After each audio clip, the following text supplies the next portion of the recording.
ఉపాధి ఉద్యోగ అవకాశాలు కలగాలని మనస్ఫూర్తిగా కోరుకుంటూ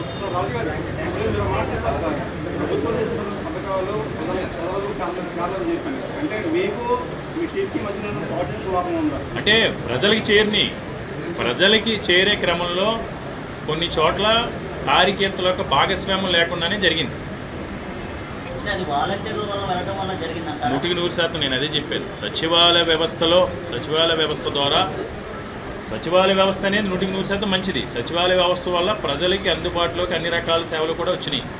వాలంటరీ వ్యవస్థ వల్ల ప్రజలకు మంచి జరిగింది. 100% కూడా అవినీతి రహితంగా చాలా వరకు కూడా అవినీతి రహితంగా మిడిల్ మ్యాన్ లేకుండా జరగటం అయితే క్షేత్రస్థాయిలో పరిపాలన వికేంద్రీకరణ జరిగింది. పరిపాలన వికేంద్రీకరణ ప్రజలకు మేలు జరిగింది.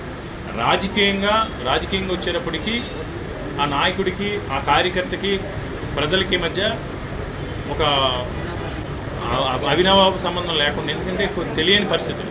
అంటే ఒక ఎగ్జాంపుల్కి ఓపెన్గా మాట్లాడుతున్నాను, వాలంటీర్ని నియమించింది ఈయన. సో ఈయన పరిస్థితి ఎలా ఉందంటే ఎవరైనా వచ్చినప్పుడు ఈయన దగ్గరికి వచ్చే ఏదైనా పని మీద వచ్చేటప్పుడు రాజకీయంగా ఎవరైనా ఆలోచిస్తాం, రాజకీయంగా ఎందుకు చేస్తాం, ఎవరో ఒకరు పని రావాలి, మన దగ్గరికి వాళ్ళు పని చేయాలి, దాని ద్వారా నాకు పేరు రావాలంటే రాజకీయాల్లోకి వస్తాం మనం. సో ఇక్కడ ఏమైంది, ఈయన దగ్గరికి రావాల్సిన అవసరం లేదు, కార్యక్రమంకి రావాల్సిన ఇతని దగ్గర రావాల్సిన అవసరం లేదు.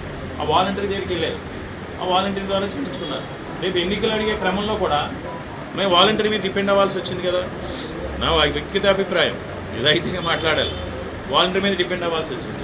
ఆ వాలంటీర్ లేరు కదా ఎన్నికల ప్రక్రియలో, వాలంటీర్ని కోర్టు పక్కన పెట్టింది కదా. అప్పుడు ఏమైంది, నాయకుడు ఎత్తుకోవాల్సి వచ్చింది, ఆ కార్యకర్తలు ఎదుర్కోవాల్సి వచ్చింది.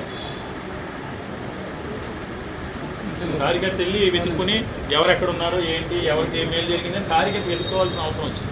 100% చాలా మంచి జరిగింది. కానీ ఎన్నికల సమయంలో ఆ వ్యవస్థను నిర్వీర్యం చేయడం వల్ల, ఆ ఎన్నికల కమిషన్ తీసుకున్న నిర్ణయం వల్ల ఆ తక్కువ టైంలో టైం కూడా లేదు, ఎత్తుకోవాల్సి వచ్చింది వీళ్ళు వెళ్ళి. ఏదేమైనా